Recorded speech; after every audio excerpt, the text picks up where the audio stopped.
Welcome back to the Green Screen. This is the only UNT Sports news show here at Chilton Studio. I am your host, Evanson Frank Love, and what an exciting weekend of Mean Green sports that we had. We're going to start off with football. Our football reporter, Jayden is in the studio here with me. How are we feeling today, Jayden? Feeling great, especially after this exciting win this past weekend against Army. How did that game go? Give us the details. This game, the Mean Green improved to 4-0 on the year after a thrilling game against Army, winning 45-38 in overtime. There was a big game by freshman Caleb Hawkins, who was announced the American Conference Player of the Week. He had 13 carries, which is a season high, for 99 yards and 4 touchdowns. He became the second freshman in school history to rush for 4 touchdowns in a game, and for the first time since 2004 when Jamario Thomas did it. North Texas opened up this game with a 15-play, 75-yard drive where Caleb Hawkins was able to find the end zone for the first time of this game. Drew Mestemaker had another great game, completing 26 of his 36 passes for 249 yards and 1 touchdown. And somebody that was very dynamic for this offense, I would say, would have to be Miles Coleman, who led the receivers, catching 8 passes for 74 yards.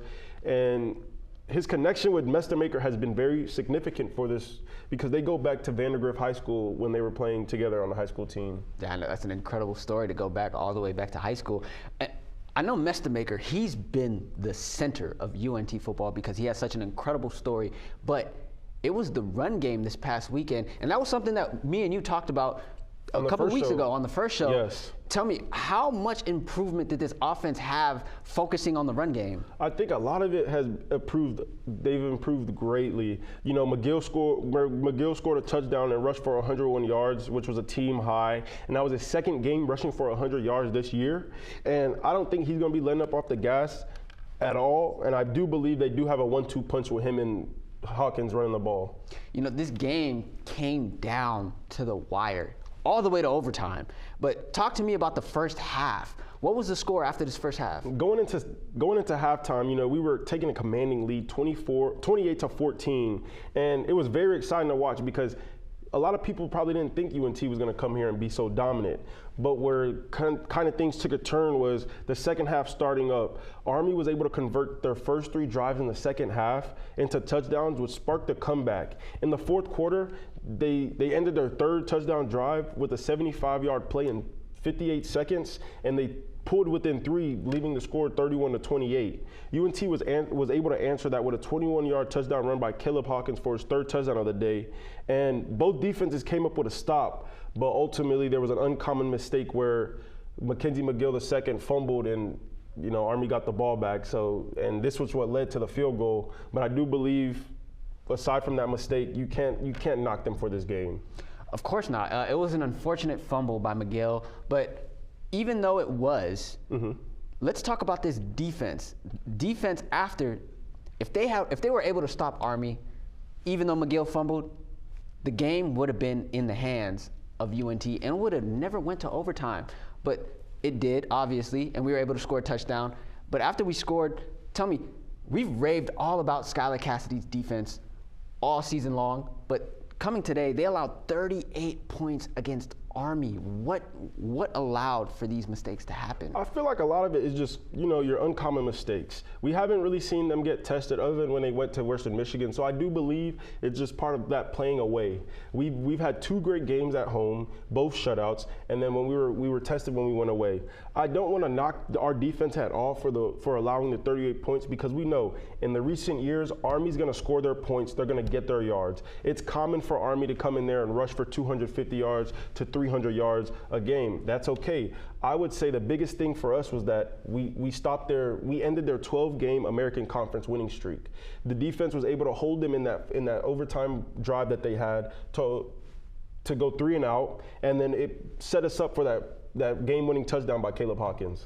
Yeah, and it did. And even though the defense allowed 38 points, like we were just talking about, they showed resilience by being able to stop Army when the game mattered the most. When winning the ball game was on the line, they were able to stop Army's offense to win in overtime. But how does this set up for UNT versus Southern Alabama coming up this weekend? I think a lot of it is just the consistency. We see our linebacker group playing great. Shane Witter and Ethan Wislowski both posted 11 total tackles.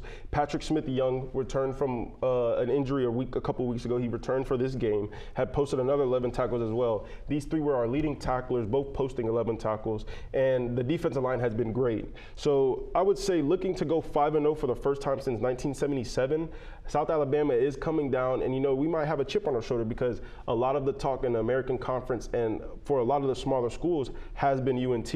But I know head coach Eric Morris has some words to stay on track. Now is more important than ever is just staying focused in this moment and not allowing, just because there's a bunch of stuff. I think this is a really good team, number one, that their record might not show how good they are. I know it doesn't show them, but I watched them play Auburn, top 25 team. I watched them play Tulane and the way they played Tulane and the things that they did on both sides, all three sides of the ball. And then, we have a break coming up, and then there's just so many things I think that can allow us to let our guard down a little bit, and those can be catastrophic in college football. And so South Alabama is coming into this game 1-3 on the year, like Coach Morris had said, but those 3 losses come from some well-known programs in the college football world. Tulane has been, for the last couple of years, has been a great squad, especially in the American Conference. You have Coastal Carolina, who's been making some noise, and of course Auburn, who is a sneaky SEC team. But South Alabama this year has forced 11 turnovers, so I do believe that this defense is going to come in here and probably give our offense kind of a test that they haven't seen before at home. Well, let's hope that Mestemaker can overcome this test because he's been phenomenal all season long. What does UNT need to do to be successful and get the win versus Southern Alabama? Should they focus on their run game? Should they give the reins to Mestemaker and let him go off, throw for over 200 yards, get some touchdowns? How do we win this game? I think it's just keeping the gas on offense, keeping it balanced. Drew Mestemaker has been on a tear this year. He's completing 70% of his passes. He's thrown for 1,013 yards for 10 touchdowns and no interceptions. Our offense has scored at least 30 points in each of the first 4 games for the first time since 2018. And I believe we need to continue to run the ball well. This run offense has been very consistent through the first 4 games. They have 700 yards on the season, 14 touchdowns, and I do expect to have another big game by the big 6'2", 200-pound freshman Caleb Hawkins. And like I said, if we can keep it balanced, we rushed 42 times for 229 yards and 5 touchdowns against Army. And Mestemaker was still able to throw 36 passes, complete 26 of those, and still come out with 249 yards. We have such an explosive offense, and on the other side of the ball, we have a dynamic defense that's able to get to the ball. Hopefully we can see that this Saturday up against Southern Alabama. Thank you so much for the football update, Jayden. Let's move on to another incredible UNT sport that has been having a showcasing to enter the season. We have women's volleyball, and our volleyball reporter, Baylee Dusuau, she's here in the studio with me to give us some updates. Baylee, how is women's volleyball doing? Thank you, Evanson. I think you're going to be happy because I have some wonderful news about Mean Green volleyball. So I'm going to keep the recap of last week brief because there's some exciting things to talk about with conference play opening up tomorrow evening. But being a North Texas fan and player was just a tons of fun during the Texan Classic because the team extended their win streak to 7, which is the longest since 2018, and now they have an overall record of 10-2, which is the second best in program history. In the first game against LA Tech, they kept us on our toes in the first 2 sets, but UNT regained their bearings and took control in the 3rd, 4th, and 5th sets, with just having amazing reverse sweep. And speaking of sweeps, we got to start calling these girls the Brooms because all that they do is sweep their competition. And I can't go saying this without mentioning that after this tournament, in the game against Tarleton State, Coach Fleming collected his 400th win and is one of the only 45 active D1 coaches to reach this milestone. So congratulations to Coach Fleming. Now, as I said, the competition is heating up as we move into the first conference game tomorrow evening at home against the Charlotte 49ers and Sunday against the UAB Blazers. UNT is heading into both of these games looking very good, with us currently being tied for first in the American American Conference, right next to Tulsa. But the UNT is also ranked inside the top 25 in Division I volleyball at 20th for kills and 15th for assists per set. And with a team that looks this good, it's hard to select certain individual players to talk about, but there are some definite names that keep popping up, and names that you might be familiar with, but that's just a given with just how great the season is going for these girls. So let's start out with just talking about the trio of just spectacular freshmen who are making a name for themselves by appearing in every game so far this season. We have Dakota Mitchell, Alessandra Romo, and Sydney Soria, and all three of these girls are just soaring over the competition so far this year. And then once again, we have sophomore Reagan Bedell, who leads UNT with 162 kills, while senior Alexa Washington has tallied up 265 assists. Now we have the middle blocker Laura Donna Fungi, who was named MVP of the Texan Classic after she collected 12 total blocks, 2 being solo, and then she added 24 kills on 46 attacks for a total hitting percentage of 41% and over these 3 matches. So I hope that she's just been a game changer so far this season. So I want to see her keep up this momentum, especially as we move into these conference games. Now, even though I have the utmost faith in our UNT team, especially with how our season's just been going, sadly, Charlotte and UAB are not teams we can take lightly. Charlotte is ranked just behind us with a current record of 9-3 and a win streak of 9. And although I would say that their schedule has been a bit easy so far, but all these wins have definitely built up their confidence, so they're going to walk in with something to prove during that game. Now, as for UAB, they do have a current record of 7-5 and a losing streak of 1. However, the teams that they have faced are very formidable, with opponents such as Jacksonville, Alabama, and Auburn. Going against those teams has definitely built up resilience and strength and character in this UAB team. So UNT definitely has its work cut out for them, and I'm interested in seeing how they will handle that. But I know one thing that will help them out is with the stands being filled with just Mean Green supporters. So I want you guys to be there on Friday and Sunday being loud and proud of this UNT volleyball team. And that is all I have today. Back to you, Evanson. Thank you so much for that incredible update, Baylee. And like she said, what a phenomenal start to the season for the women's volleyball team. Please, everybody, fill up the stands, support your Mean Green sports. And also, I loved your reference and nickname that you called them the Brooms. That almost reminds me of the one and only Jake Broom, who is here in the studio with me. He is our soccer reporter. How are you feeling today, Jake? I'm feeling amazing. How are you feeling today, Evanson? I'm doing amazing as well. Mean Green sports have just been killing it all season long. Give me an update on UNT's women's soccer team versus UTSA. How did that game go? So unfortunately, UNT did fall to UTSA, falling 1-0 with a goal in the 82nd minute.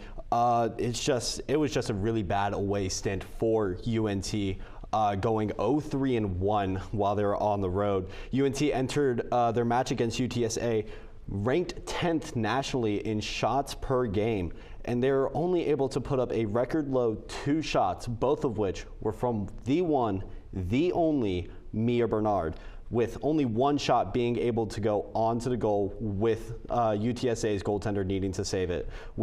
And that's just compared to UTSA's shots 13-5 on goal. Wow, what a strange and unexpected start for the women's soccer team. Obviously, we wish they would have had a win already. Should we start to worry about this women's soccer team?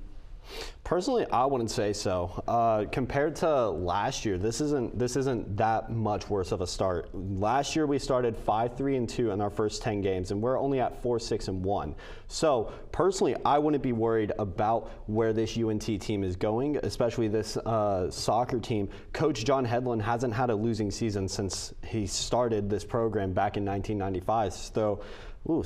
So through all 30 years that he's been coaching this team, he hasn't had a losing season at all. He currently has a record of 406, 164, and 52. So personally, I'm not worried at all. I think this team can still get that winning record. Yeah, this Mean Green soccer team, they've shown a lot of resilience ever since the beginning of the season, because they've only lost by 1 point, to other teams, except for one. And again, same thing last Thursday, they lost by 1 point. But the goalie, Alina, she's an incredible start to the season. How is she doing? She is an absolute wall. That's what I got to say. Alina Arneth, the goalkeeper from Germany, she's just an absolute wall. Against UTSA, she was challenged all night, but she stayed strong and she stayed resilient, just like the rest of that UNT soccer team does. She was actually just one save shy from tying her career high of saves of 5, which she only had 4 last Thursday. And she was only beat on that 5th shot with a 25-yarder in the 82nd minute. So, I mean, but she's able to stay cool under pressure. She's able to control, control the shots that come at her. So, she is one of the better goalkeepers that I have seen. You know, you talk about this losing streak that they've had from away games. Their next 2 games are here at home, and the best thing that they can do is move forward and try to pick up the morale and hopefully get a win tonight. Hopefully that starts with the win tonight, exactly. And then next week again following for the next home game. Who are we playing tonight? Tonight we are playing, just like volleyball, we are playing the Charlotte 49ers, who come to Denton 4-4 with a loss in the conference. So, but I'm not worried about that at all. You know why? You want to know why? Because UNT leads this series 7-2-2. But even better news, they are 4-1 in Denton. So I strongly believe UNT is coming out with a win tonight. They're coming out just hungry for that win. Charlotte may have a strong defense, but our offense can just completely counter that. And I have full faith in this UNT team that we will come out and just start, just start going at it and get the win from this Charlotte team. It sounds like there's something here in the water in Denton that's supplying the Mean Green soccer team with victories, and hopefully we get a victory tonight.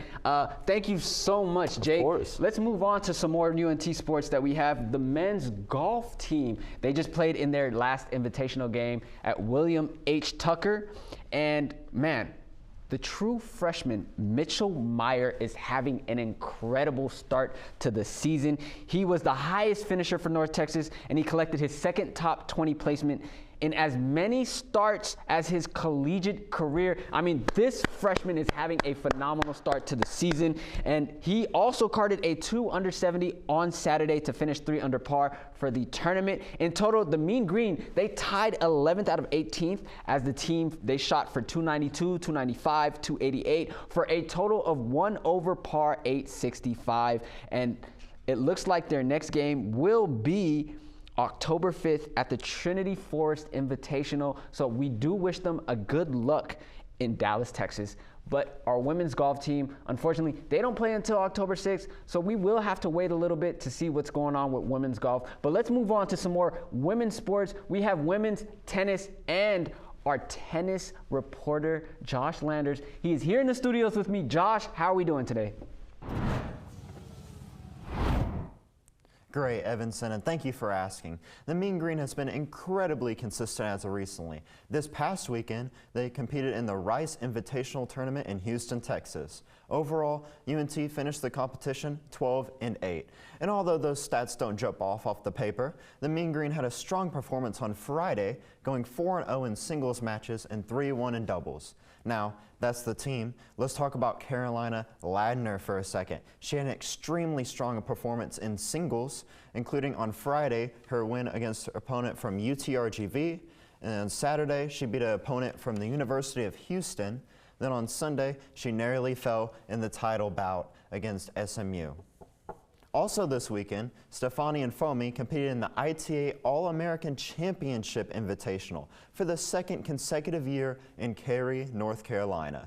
Included in these wins from the Invitational was a win against Big Ten Player of the Week Brianna Baldy from Penn State on Sunday to close her competition.